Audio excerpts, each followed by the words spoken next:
This is Techzine Talks on Tour, the podcast about enterprise technology that brings you IT insights and analyses from events all around the globe. We cover everything, everywhere. Visit techzine.eu for more information, and don't forget to subscribe to this podcast. Hi, and welcome to a new episode of Techzine Talks on Tour. I'm Sander. I'm at the RSA Conference at the moment, and I'm here with Anand Prakash. He is the co-founder and CEO, or was the CEO of PingSafe, which was acquired by SentinelOne in January. Welcome to the show. Thank you.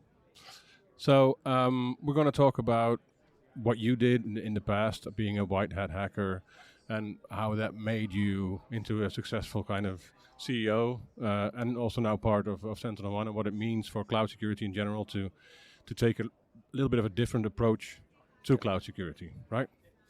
So let's just start with the beginning. How did you get into the white hat kind of ethical hacking space? Yeah, so like crazy, but this started in 2008, and I was like 17, 18 years old.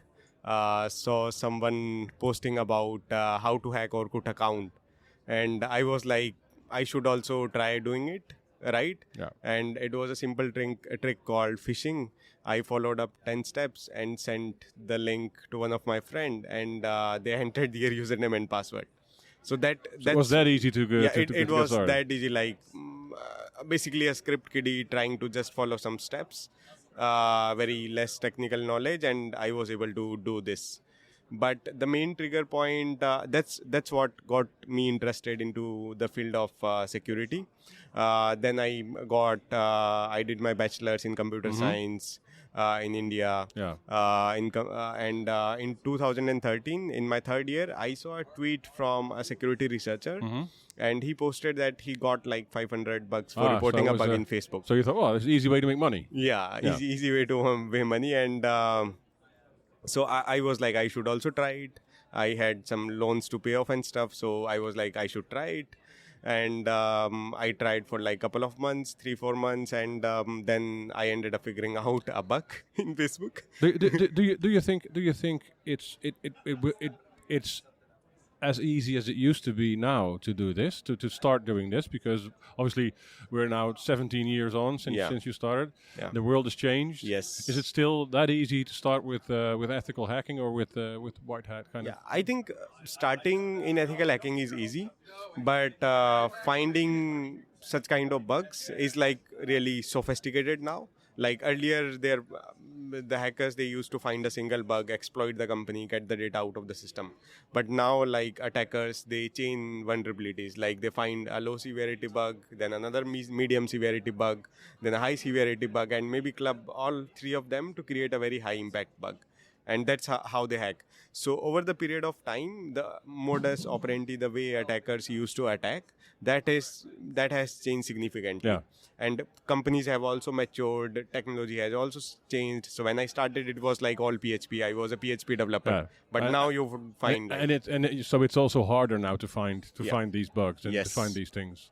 But so you found a bug on Facebook and thought, well, that's interesting. Yeah. If you can hack a company like Facebook, or if you can find a bug in there. Yeah.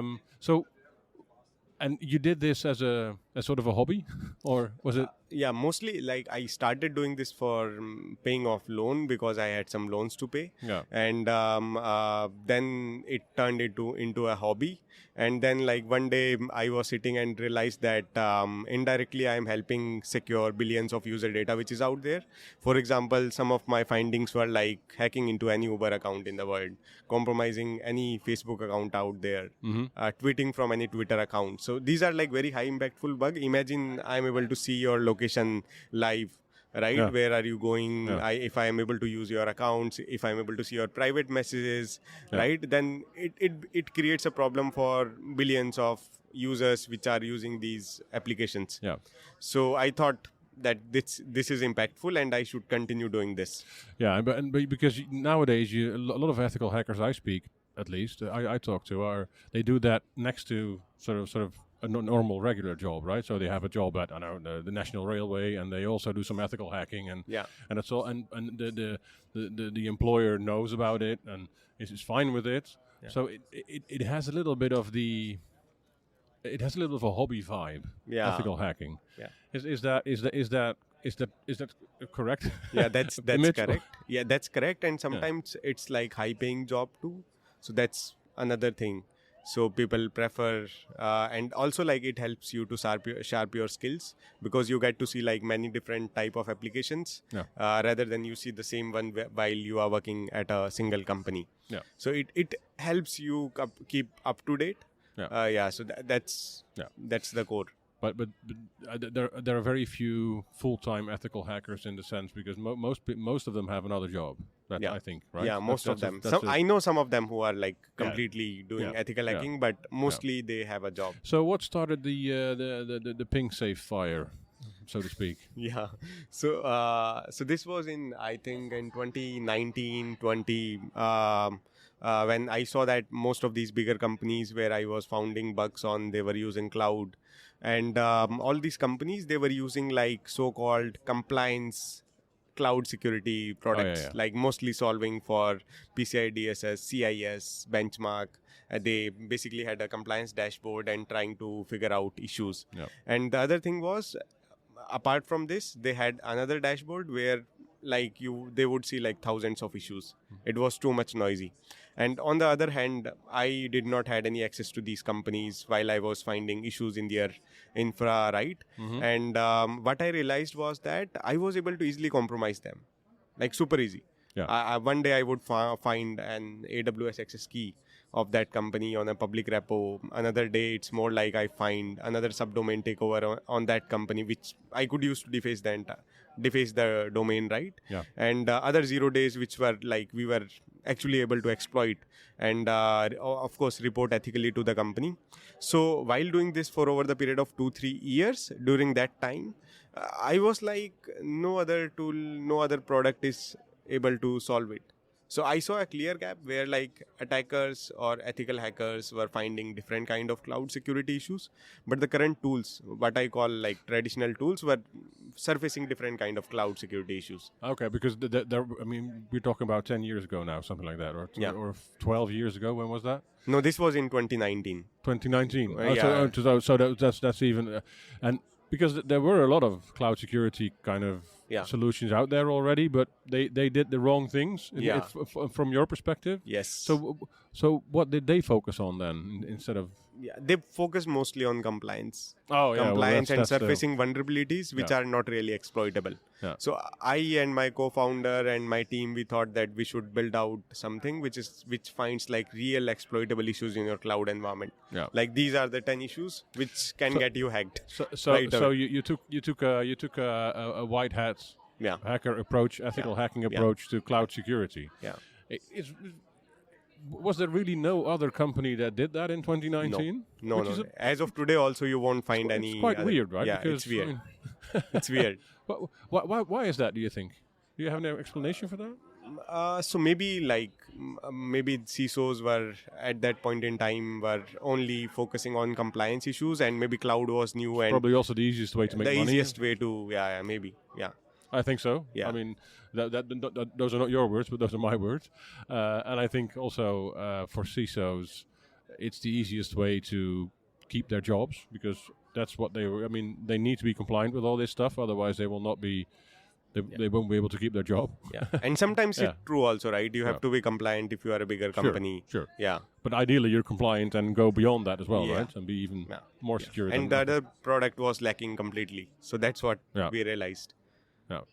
So then you started doing that. So what makes this such a different approach to cloud security? The way you think about, or you thought, or your company thought about cloud security. Yeah. So the difference is, for example, as an attacker, if I'm trying to find exploitable issues in companies' infra, I would look out for their public subdomains, domains, IP addresses, and then I am going to fingerprint like how things are connected from outside. right, in the company without having access to any of the company's infrastructure. But then I realized that if I build a system which takes like minimal read-only permission to your cloud infra, and I'm able to predict the dots very precisely by having access to your cloud infra in a read-only manner, then I could like create exploit paths, which as an attacker and as a white hat hacker I was creating from outside. So and to be clear, an exploit path is not the same as an attack path. Right? No. Exploit path is you connect dots and then you actually send an harmless exploit from outside, like a white hat hacker would do, and then like you get the evidence. Like this is how you can be hacked from outside. Yeah. So, but every exploit path is an attack path, but not every attack path is an exploit path. Yeah. That's I think that's a fair summary of this, right? Yes. So and I mean that would also probably mean that you take away a lot of noise from what's coming in the SOCs and in the company's kind of organizations, right? Yeah.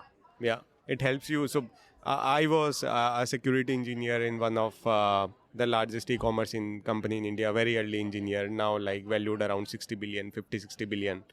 And we had this compliance thing, and we were used to run the most famous vulnerability management tools which were out there. And I was, once a quarter, I was given a report, a 2,000-page report, to filter out exploitable vulnerabilities in that. And this was in like 2016. And so over the period of time, I figured out that this is the real problem, and we need to like fix it. Because probably if you got a report like that nowadays, it would probably be not 2,000 pages, but probably 6,000 or 8,000 pages. There are still tools which do it, and everyone.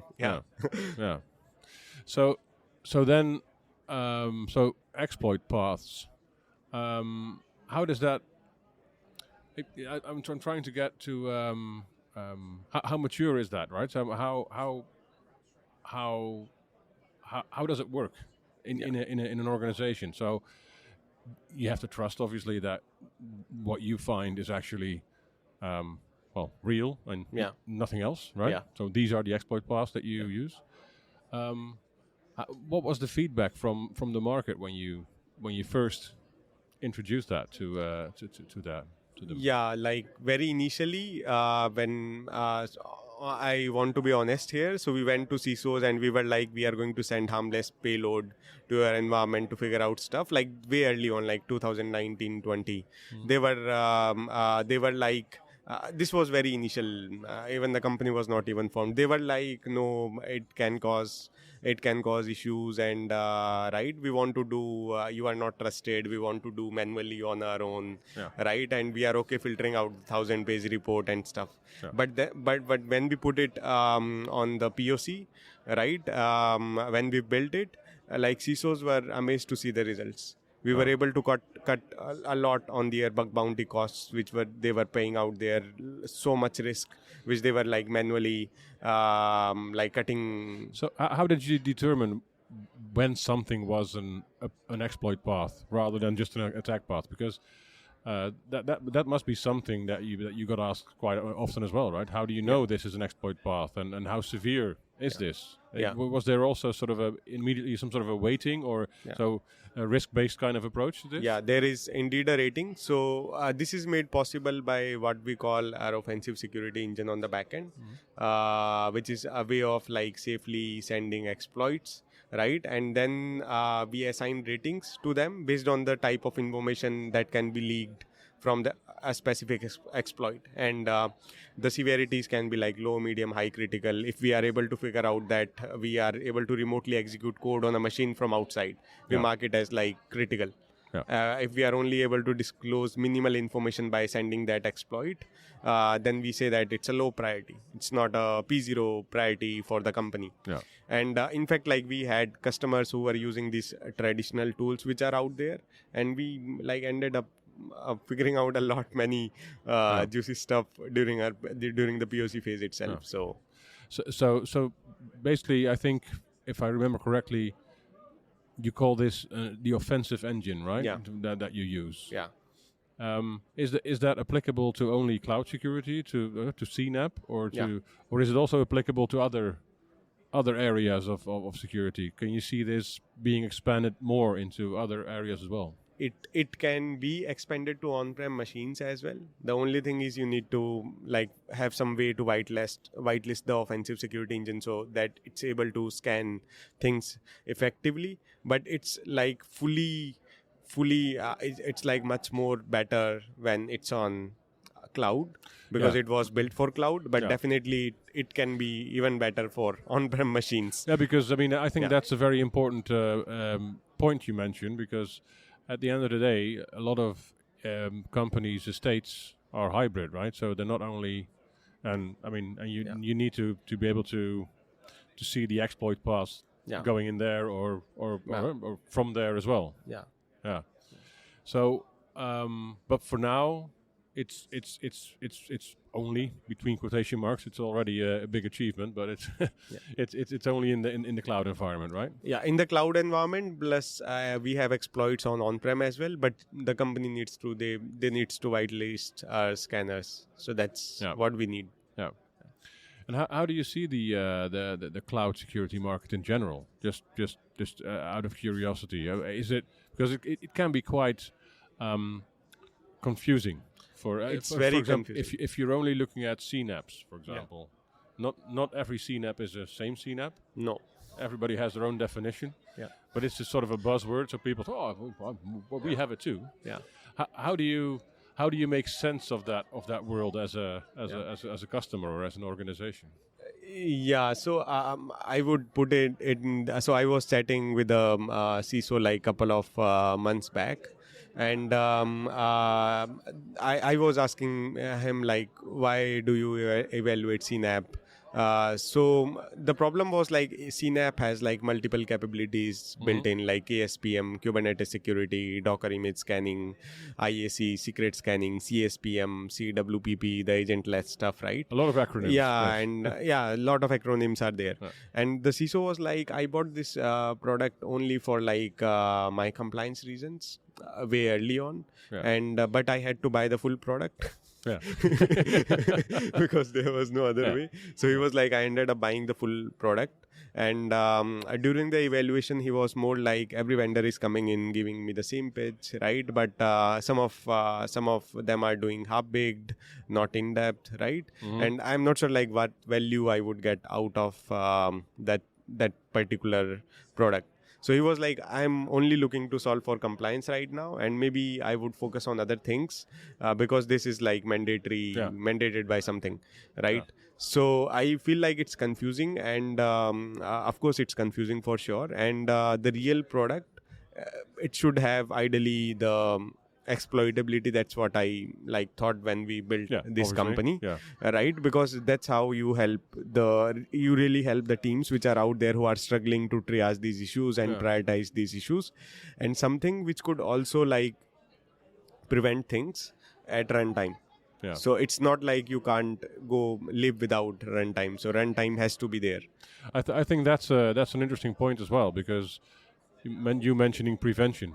Yeah, because it's a lot of talk in cyber is around detection and response, and obviously that's all very important. Yeah, but prevention is also still extremely important. I feel like that it's coming back a little bit into the discussions. Is that your perception as well, that we're moving more again towards maybe we should prevent more instead of we should prevent more for sure. And I will just share a simple example that we had. So we have very early in our product, now we have like full-fledged remediation capabilities on CSPM side, but very early on we had, and just to be clear, CSPM but means cloud security posture management, right? For example, if someone opens up an S3 bucket, like you fix it. So we ended up so this was most common problem across our customers, where they were opening security groups and S3 buckets.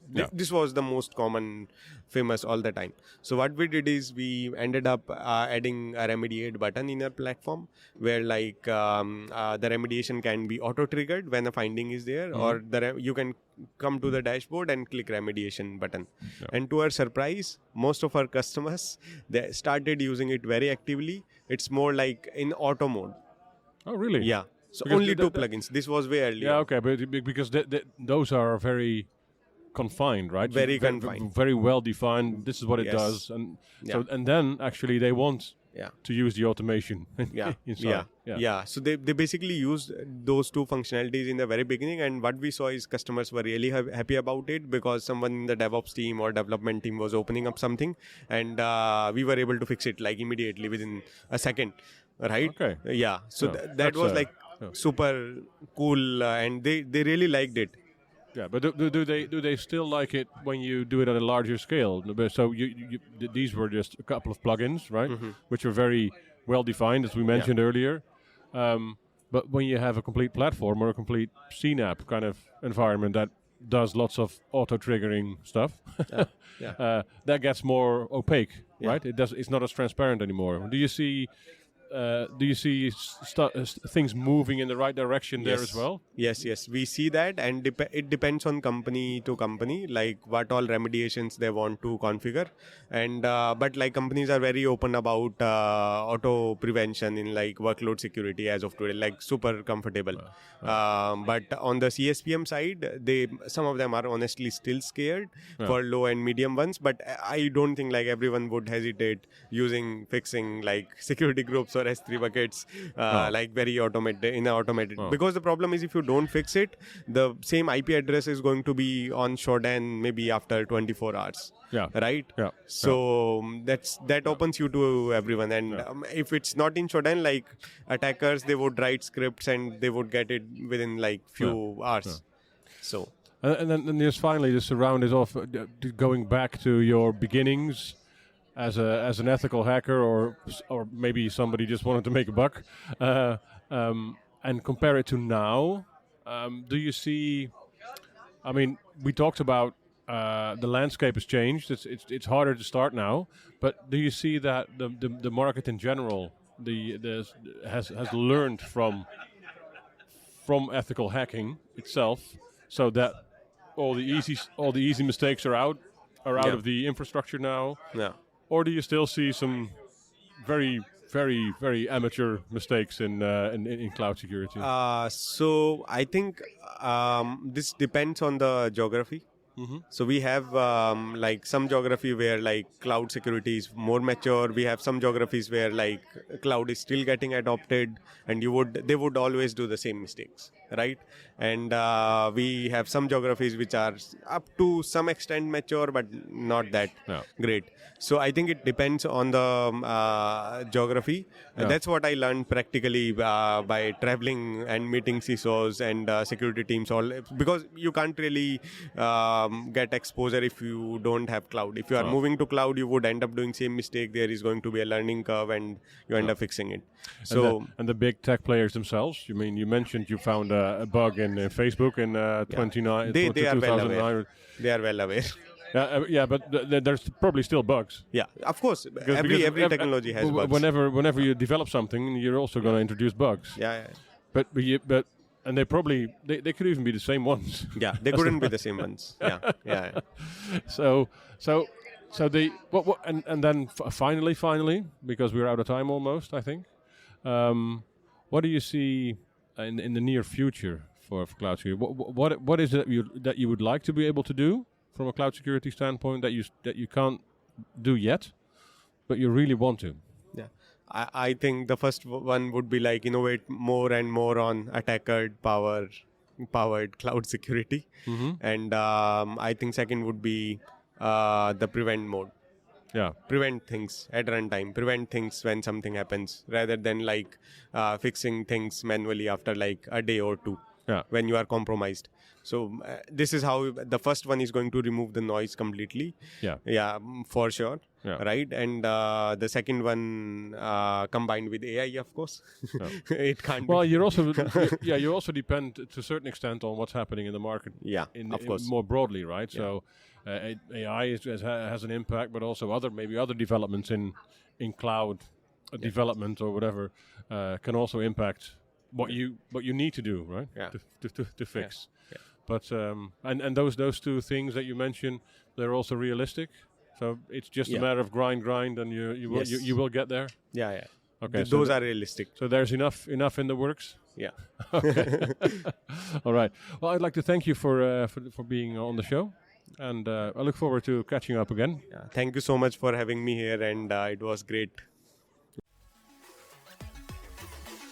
Thanks so much for tuning in to this episode of Techzine Talks on Tour. If you're enjoying the show, please feel free to rate, subscribe, and leave a review wherever you listen to your podcasts. That helps others find the show, and we greatly appreciate it.